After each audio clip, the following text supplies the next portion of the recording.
We're live. Laura, thanks for joining. My pleasure. So good to be here and chatting with you. Yeah, it's been a long time for sure. And I know you're very busy, so thanks for taking the time to do this. Yeah, of course. The main point really was to have some questions that, create deeper connections and probe, our thoughts, some things that we might not think about on a daily basis, but regardless, I think it'll be a good conversation. So starting off with the first one, what is your favorite movie and why? So my favorite movie, I would have to say that it's La La Land. I don't know why exactly that one stands out to me, but I love the mixture of the different music, the fact that there's a bit of a twist. It's not your typical ending. I don't like movies that are very classic Hollywood that have like the cheesy romantic, like expected endings. And there's just like a really great realness to the story and to their love story as well. So that's one that I can keep watching over and over and over again. Another one that I really love and have watched like so many times is Ocean's 11 for that same reason, right? Like there's like a twist at the end. It's like a different category of movie being an action. But I think it's just like so clever.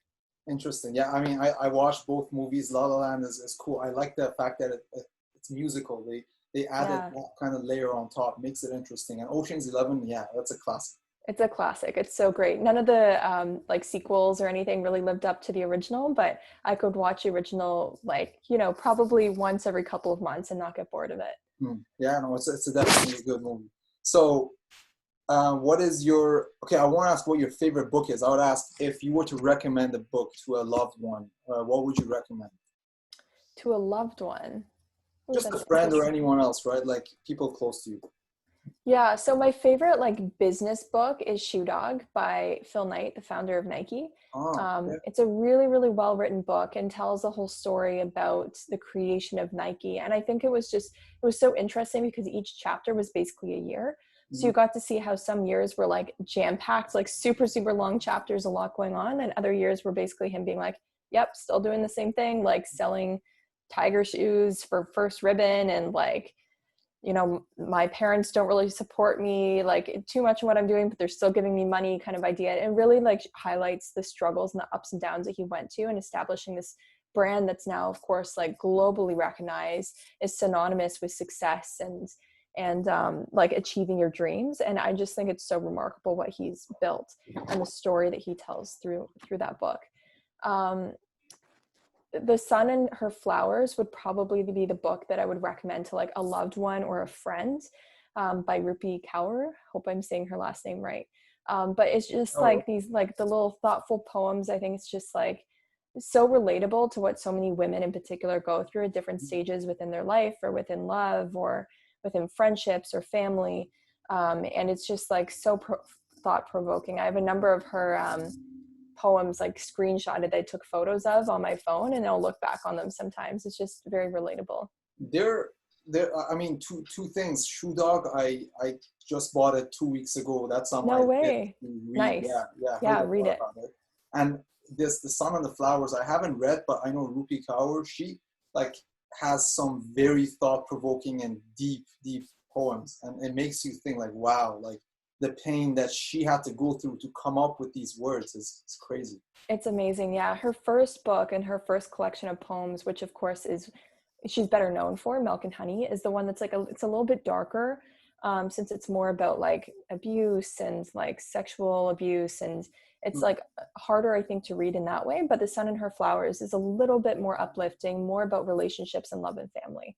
So I related better to that one because I've never, fortunately, been an abuse victim. I'm very lucky in that way, but it's still extremely powerful in what she writes.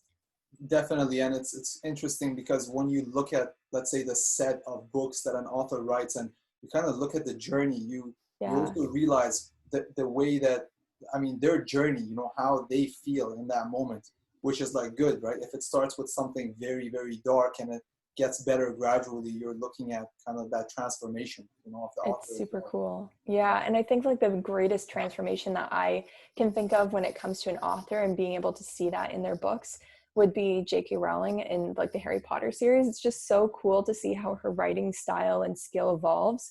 And it's interesting because it kind of evolves as Harry ages. Like she initially writes off and it's very simple storylines, very simple character development. And then as the story progresses, it gets more and more complicated and dark. And like, it's just, I think that adds like a level of intrigue to the Harry Potter series. It's a little bit underrated. And that's another classic that I love. J.K. Rowling. Yeah. And you mentioned an interesting point, because in the beginning, her like J.K. herself, she's also very young, right? Yeah, and then exactly. As let's say Harry Potter grows, so does she, and she gets wiser, and her insights become deeper or darker or whatever, right? Which is interesting. Yeah. So what is your current ikigai? So I actually haven't looked this up. I need to know what an ikigai is. I should have prepared for this. Ikigai is a Japanese term. It means a reason for being. Okay, right? Yeah. Let me look at this diagram here. Yeah, it's a cool diagram. I actually found it really interesting. So is it like you either can have love, mission, needs, vocation, paid for, profession, good at, passion? Yeah, so what I see ikigai as is basically the ultimate question of humanity, right? Like, what is my purpose and what am I doing here? And I like to look at it in a way that you don't have to have a fixed, static ikigai throughout your life. I mean, in different phases and in different stages, you have different purposes, right? Mm-hmm. So I would say for me right now, it's probably mission, like the combination of what I love and what the world needs. Mm-hmm. I'm definitely at a stage where I'm wanting to create and build and like do things that are actually useful and impactful. But I also want them to not just be, just driven strictly by money. That's never really been something that's called to me, of just being like, oh, I can make lots of money doing this and feel totally fulfilled by that. Like, I need to truly love it and find a purpose in it. So mission would be the ikigai that I would relate to most. Cool. And this also relates to the work that you're doing right now, right? It does, yeah. So like the great part about being an entrepreneur, I'm the co-founder of 3 Ships. We're a line of natural skincare products that are also affordable. So this business really came about out of my own frustrations as a consumer. I was just honestly really tired of being ripped off by overpriced skincare products, and then also lied to by brands that were greenwashed, that claimed that they were natural. But really, once I looked at the ingredients, I was like, there's nothing natural about this.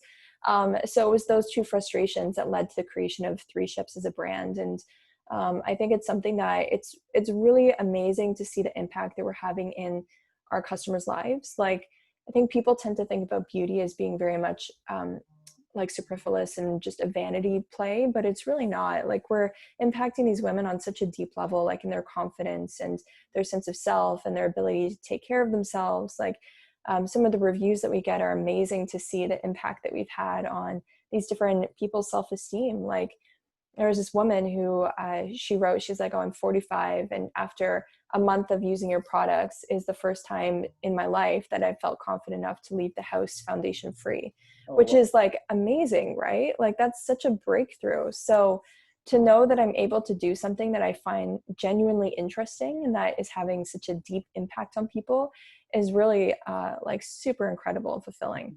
And I'm definitely at a stage in my life where, like, for me, health and career and like my relationships are all front of mind, but especially career, because I know that if I'm able to achieve what I want through those, that will lead to me being able to spend more time with my family in the way that I want to. And I believe definitely in getting a head start when it comes to your career. Love the way you put it, because, it is important to set yourself up in a way that you're able to spend time with those that you love, in the future. Definitely true. And then the second thing is actually you building something that you believe is adding value to other people's lives and impacting them positively. That in and of itself is really, really inspiring, because I'm sure you wake up and it propels you to go to work, and you're inspired to work every day because you know that you're actually seriously having an impact on people's lives for the better. Yeah, and I'd say the main inspiration is actually it inspires me to do the best work that I can. I think motivation and the desire to get up and be like, yeah, let's crush this day, it ebbs and flows, like, for everybody, including me. Like, there's some days that I'm just like, I just don't feel it today. And you just kind of want to stay in bed and or just turn on Netflix. So I have those days too, but I think the main driver for me is that it propels me to want to do the best that I possibly can. Like, I don't have the desire to cut corners or throw in the towel early or like lie to our customers. I really want to make sure that what I'm doing is really, really, really high quality. Like within this, there's no such thing as just like clocking in and clocking out. Like when you're given it your all. And I think that that's really what matters here is like the quality of the work that you're doing rather than the amount. And that's something that I wish we would kind of change the paradigm on within North America, is that there's this kind of endless hustle mentality. Whereas I really think it's about working in a way that is really making a difference, and that you're proud of the work that you've done at the end of the day. Even if you've only worked for 4 hours, those quality 4 hours are more important than working for like 12 that are kind of like just meh. I agree, and unfortunately, it's also because of the incentive system. That's yeah, right. Yeah, people want to, satisfy their own personal interests, and I mean, I can understand where they're coming from, but at the same time, if we change that whole system, the incentive system, and reward quality over quantity, or reward connection over, again, the quantity of your relationships, that can drastically impact society. Definitely. Couldn't agree more. So what new skills are you trying to learn right now? New skills and am I trying to learn? Well, really the evolution that we're going through within our business is that we're changing from more of like a cottage business to like a real established brand. We're expanding our distribution footprint within the US quite a bit at the start of this coming year. So we're launching into like around 600 new stores within the first 2 months of next year, including some very, very large retailers. So one of the challenges that we're facing is how do we prepare ourselves from a back-end standpoint when it comes to inventory forecasting, inventory planning, sourcing, our margins. So all of those are areas that I'm trying to improve myself in, as well as understanding more about the science behind the products that we create. So with our brand, like what we really stand for is about transparency with our consumer. And I have a chemical engineering background, but I don't have a cosmetic scientist or chemist background. We work with cosmetic chemists who are the ones that formulate our products, and I work hand in hand with them, but I don't necessarily know the ins and outs of every single aspect of formulating. So that's an area that I'm really trying to improve on. I'm reading a number of books right now that are about like cosmetic chemistry and the science behind skincare and beauty at a very deep level. So that's been like actually really cool because it kind of marries my two passions for like the business side and also geeking out on the science chemistry aspect of things.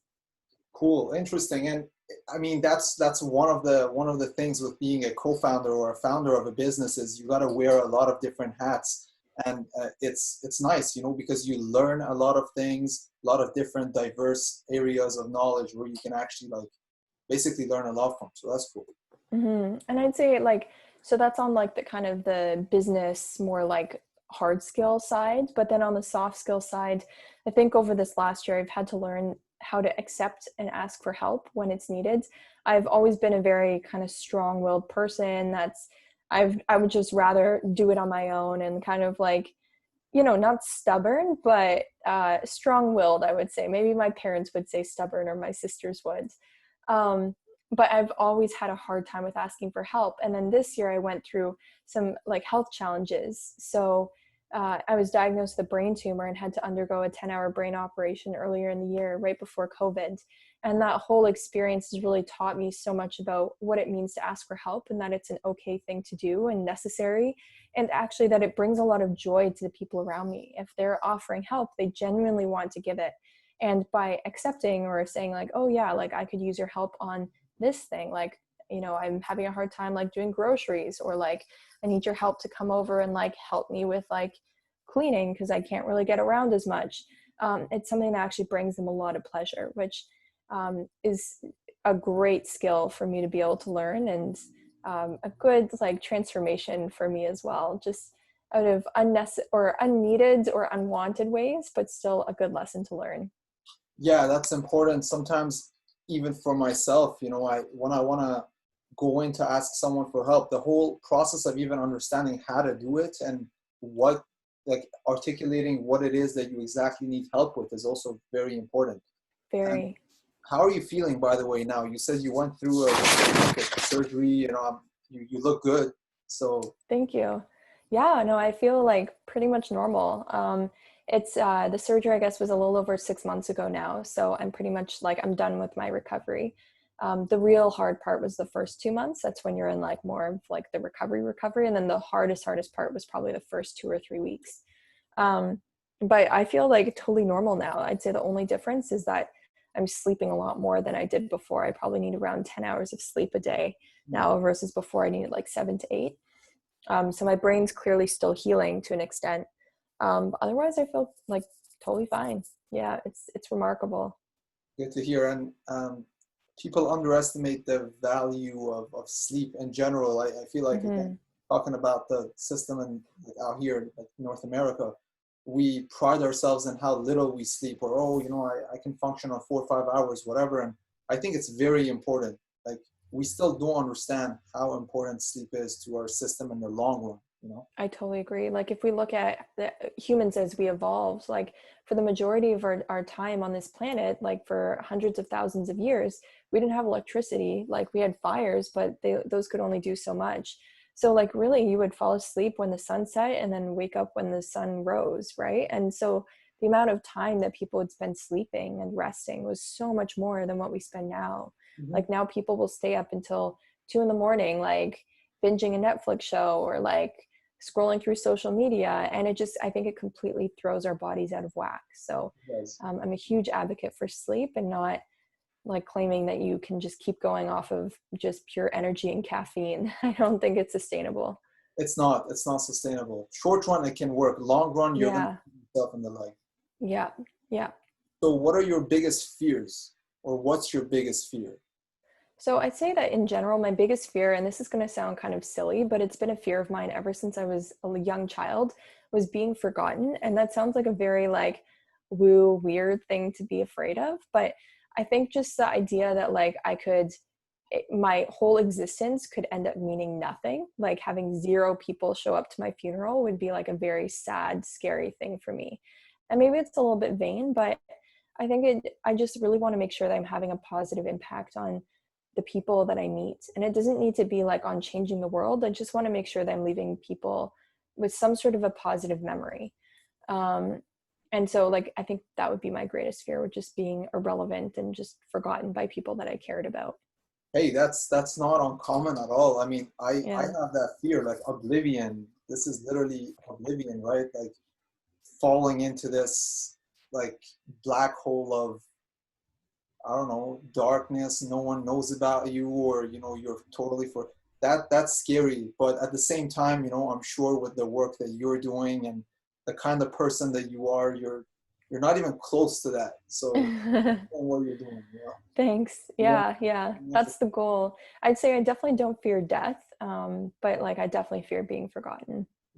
Yeah, I don't fear death either. Actually, it's interesting because I used to think of death as, like, when I was younger, as, okay, this is the end of your life and that's it. But I really believe now that it's just a transformation of energy into something else. So who knows, but you might come back as something even better or worse, depending on, you know, what you're doing right now. What you did in the life. Yeah, I believe in that too. I believe in reincarnation. I'm not sure that it's always like intelligent reincarnation, where if you did good, then you'll be rewarded in the afterlife or in your second lives. But I definitely believe in reincarnation of like our souls, and that life is recycled. It is, yeah. You can't destroy energy. You can just transform it, right? Yeah, exactly. So how do you deal with your insecurities? That's a great question. So I'd say one of my primary insecurities has always been like kind of related to that greatest fear, which I guess our insecurities are usually based around fear anyways. And it's that insecurity that like I'm not like significant or not contributing, or that like people are, you know, like outperforming me, things like that. So especially when Connie and I first started the brand, I remember feeling really insecure about being like, oh, I need to be doing more. I'm not being a good co-founder. And I was just like super hyper conscious all the time about feeling like I wasn't pulling my weight. And then her and I sat down and chatted about it one day, and she was like, I feel the same way too. And I was like, how? That's crazy. Like you should not be worried about that. So I think it was a lesson that I think a lot of our insecurities are really just in our own heads. So what I mean to say with this is that with facing them now, I just remind myself that's like, okay, this is a story that I'm telling myself. Like, these are thoughts. And just because they're thoughts doesn't mean that they're reality.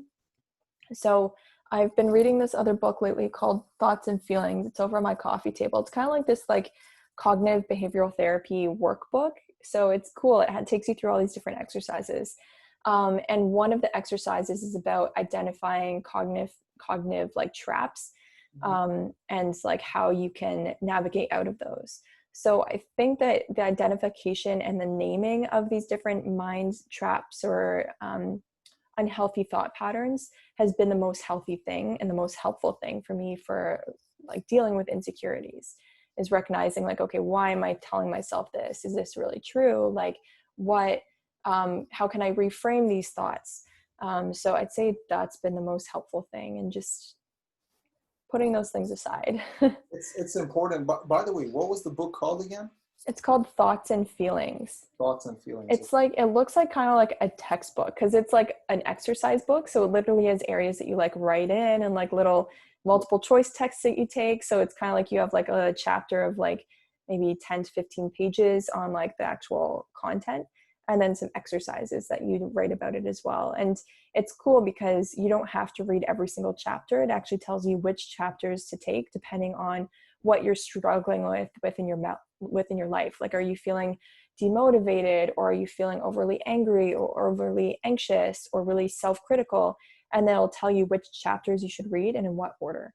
So it's really good. I should check it out. I always find these things interesting because, you know, like you said, it's really about reframing the way that you perceive the world through your lens. And one thing that helps is, you know, noting or labeling the thoughts that you have. 100%. When you realize, you know, you're independent from those thoughts, you're not attached to them, kind of elevating yourself above them. And then in that way, at least you reduce the impact or effect that it has on you. Exactly. And I know that a lot of people talk about meditation is really helping with that, of detaching yourself from the thoughts and just allowing them to kind of flow through you. I do meditate, like I try to do it every day, but it probably ends up being more like 5 days a week, usually in the evenings. And I find it somewhat helpful for that, but it's more helpful for just like understanding how to calm my mind and my body, so I'm able to recognize stress better. But when it comes to like dealing with thoughts and negative thoughts, definitely the cognitive behavioral therapy is, I find personally, way more helpful than meditation. Because once I'm able to identify and like name the thought pattern, then I can be like, okay, this is a normal thought pattern that people get stuck into. Like, it's not just me that's experiencing this. You can name it, and then you can kind of say, okay, I know that this isn't true, or it's not a healthy way to think, and you can reframe it for yourself. Definitely. I'll check the book out. So what are some red flags for you in relationships? For me, it would definitely be someone that's self-centered. So if they have a hard time understanding what other people are going through, like they don't have the ability to ask those questions or really empathize and sympathize, or if they're always just focused on like, oh, this is going to cost me this much money, and like, is that worth it? Or this is going to cost me this much time, and I don't really want to do this. Like, it's just very me-centric. That would be probably my biggest red flag. And then another one that I would say would be if they don't have good relationships with like people in their lives. Like, I know not everyone has a strong relationship with their family, but do they have like a pseudo family around them if they aren't really close with their like, you know, biological family? So do they have like a really core group of friends that they're able to open up to and be vulnerable with? Or you know, do they have like a grandmother who's somebody that they really, really like can relate to and that they get advice from? I think allowing themselves to be vulnerable, especially since like I'm a straight woman, so I only date guys. And so it's something that I notice within a lot of young men, is that they really struggle with being vulnerable and opening up emotionally. And I think it's just because of how society kind of trains guys. They have to be like, especially depending on the environment that you were raised in.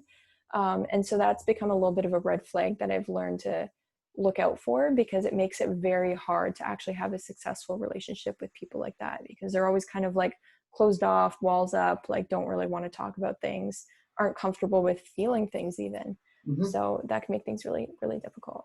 I agree. I think the trend is getting better, though. In general, people are starting to understand that it's very healthy for you to be able to express yourself, whether it's to your family, friends, someone, you know. Otherwise, it gets bottled up and it's dangerous. You know, It builds resentment, it can lead to depression and many dark. Yeah, depression can lead to like substance abuse issues. People become kind of reclusive, only overly anxious, OCD. Like there's all these different problems that can result from people just not being able to talk through the things that they're hurt by, or their like past failures or issues. And yeah, I agree with you. It's so good to see that this is changing, especially within the conversation for men, because again, I think it's considered more acceptable for women to talk about their feelings, which sucks because like everyone should be able to do those things. So it's a really positive change. Definitely. So we're gonna switch it up a bit now. I wanted to know, if you were to have lunch or dinner with someone dead or alive, who would it be? So I gotta say Elon Musk, just because I think he's like super fascinating, and I'm sure that this is going to be a very common answer, because he's just like such a like cool guy. But I just think his vision for the future of the world is just so interesting, and like he's just able to dream things that are just like so like just absurd in some ways. Like it's just like, how is that even possible, that to have that level of aspiration but then to have the confidence to be like, no, this is possible, and then to start following that up with like the actions of his business or technology, I think is just incredible. Like I think he's the most impactful person of our generation, and that he's really only scratching the surface of what he's able to do.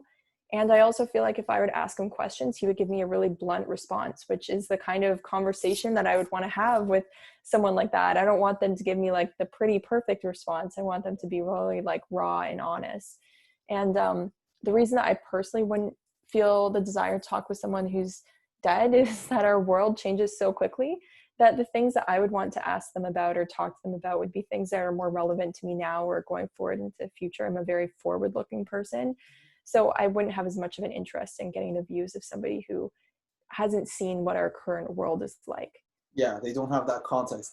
And they don't have that context. That's definitely interesting, because I think the way that he thinks things through is through such a wide and expanded time horizon. He doesn't think short term. Oh, I want my quarterly revenue to show as this, and I want to make sure the investors, the shareholders are perceiving me this way. No, he actually expands, and he's actually looking forward to serving humanity for the better. And that's why he's able to like do all these things, right? I think in some ways he doesn't really even care about the short term. Like I remember that, I think this was a few months ago, that he tweeted that he's like, oh, Tesla's share price is overvalued, and it's his own company. And then of course the stock starts plummeting. And it's just like, who other than Elon Musk would do something like that? Like he just does not care, right? He'll just say it exactly like it is, even if it's not in his best interest. So I really admire that. And I hope that other people find inspiration in that, because he is kind of like a gatekeeper in that sense. He opened up the gate to this kind of behavior. Yeah. And I really hope other people get inspired to think this way as well, you know? Yeah, I totally agree. Okay, so what do you think is the most important invention of the 21st century? The 21st century, does the internet count in the 21st century, or would that fall into that? But actually, every time I ask that question, I say excluding the internet, because that's not new anymore, you know, it's there.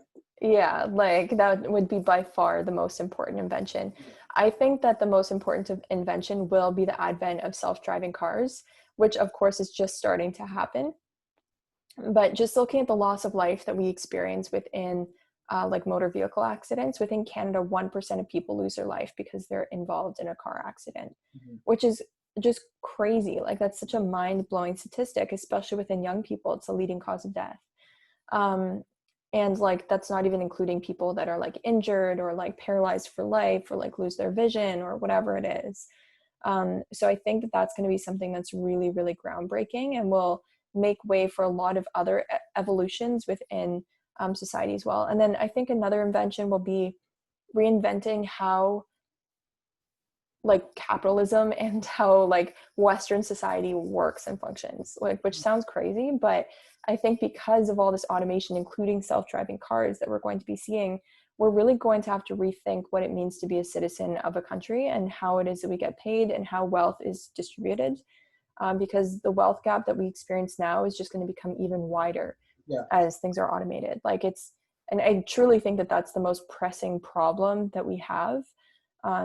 In my view, even more dire than climate change would be wealth inequality and wealth gaps. It's not sustainable. Yeah. It's not sustainable. And anytime that you have a very, very small segment of the world or the population making so much money and living in such a different lifestyle and having so much power, a lot of the other problems that the rest of the world faces won't ever be fixed, because the people that actually have the ability to make those changes aren't experiencing those problems. Like, we even experienced that with COVID, that it's called a poor person's illness, or like the shutdowns have really only impacted people that are in the middle class or poor. Like, it hasn't really affected the affluent. Like, they're still able to go off and travel on their private jets, and they're still like able to work from home, and they have nannies that they just end up having living from their house. So like, schooling isn't really an issue for their children, right?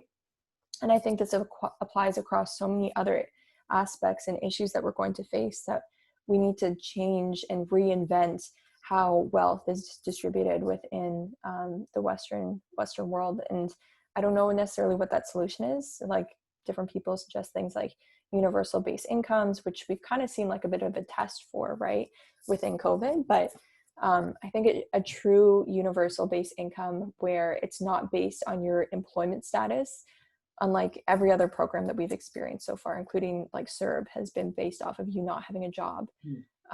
Whereas if you make it so it's not tied to employment, people will still seek out employment, but it'll just ensure that everyone at least has like enough to survive. Yeah. And you're redistributing some of that wealth that's being so concentrated at the top of our society. That's a good point. And this whole universal basic income, I think people are going to start thinking about it more seriously as AI starts to become more predominant in our society as well. If it's going to, let's say, take the majority of jobs, or at least allegedly take the majority of jobs, then something like the universal basic income would be necessary to actually take care of that. And it's interesting that you mentioned, I don't know if you've read 21 Lessons for the 21st Century, but it's a very interesting book. No, I haven't. Check it out. The author is Yuval Noah Harari, like the same guy who wrote *Sapiens*. And, Interesting. Okay. Yeah, check it out. It's right like along this conversation that we're having. Oh, sweet. Yeah, I think, again, like, automation is a fantastic thing. Self-driving cars are fantastic, but they can create a lot of disruption within how society is if it's left, unchecked. And like, for instance, in the US, the most common job in the US is being a truck driver. So what happens when all of our transport trucks are autonomous, which, is not that far out of the question at this point. Like, yeah, truck drivers are unionized, so you can't really fire someone and replace them with a computer or a robot. But once that person leaves, that it just might not be replaced by a human, and might just get replaced by a self. Exactly. And like, I don't think that technology is necessarily wrong. It's actually great, because it will lead to the betterment of society. Things will be more effective and efficient, and tons of lives will be saved because of it. But it's just like, okay, so then what do these people who would have been truck drivers do instead? Like, how are they going to make their livings? And how can we make sure that the people who own those fleets of self-driving cars that are making all this money, because they're basically replacing all of these employees for a fraction of the cost, and then they're collecting all those fractions, which is a huge amount of money. How do we make sure that their wealth is redistributed? Exactly. But not through like the means of necessarily high taxes, because we know that doesn't really work. So it's just a really interesting problem. It is. And like you said, maybe the answer is not capitalism versus socialism versus whatever anymore. Maybe we need to come up with a whole new model. Yeah, I think we do. Yeah, a whole new model. So what about the future excites you? What about like my future, or like the future of the world? Either. I mean, what about my future would be, I'm 27 now, so I'm just really excited to be into the stage of like my 30s, and be able to like, be close to that stage where like things are a little bit more settled. Like, you have a family of your own and a house, and like, it's not necessarily that I'm like close to those things, but I'm just excited to be close to that point in life. So that would be something I'm excited for the future of. And then within society as a whole, that's a good question. I think the world in general, even though we're led to believe that it's becoming a worse place, is actually becoming a much better place. There's this book that I read, I can't remember what it's called, but it's about how the world, by every single metric, is actually becoming a better, safer, healthier place to be in. So like child mortality rates are going down, literacy rates are going up, violent crimes are going down, pollution is going down, life expectancies are going up. Like every single measurement that you can really think about is actually improving. So I think we have a lot to be really optimistic about for like the future of the world. Obviously, like with all the socio like political unrest that there is within the US in particular right now, it is definitely unnerving. But I have great confidence that like, you know, the people will kind of pull through and that society will end up being a better place despite all the conflict that we're seeing right now. Hopefully. I mean, Hopefully. that's a good way to look at it. Yeah. A positive way to look at it for sure. And I do agree, you know, by every measure, we're doing a lot better. And really, you know, the next set of things that we need to think through, and hopefully the leaders would actually lead this thought process, would be how are we going to deal with the major disruptions that are coming our way, because it can topple either side, right? It can be good. It can. So it's in our hands, really. Yeah, definitely. Okay, so do you have any questions for me? What would you say that your ikigai, if I'm saying that correctly, is? Okay. My ikigai right now is to form meaningful relationships. That's on top of my list, because the more that I grow, the more I realize the importance for me, the importance of family, friends, how much quality there is to that. So I'm always looking to strengthen that through serving, through, you know, being useful in society in any way, shape, or form that I can. That's good. That's a good mission to have and to be on. Yeah. So that's what it is. So Laura, this was the set of 10, 11 questions that, you know, I had, and I know you're busy. I want to thank you for joining. It's been really nice talking to you, seeing you. Yeah, likewise. It was so great catching up, and thanks for the thought-provoking conversation. I love doing chats like this, and I think they're just like so healthy and good for the soul. Definitely. Appreciate your time. Thank you. Cool. Yeah, my pleasure.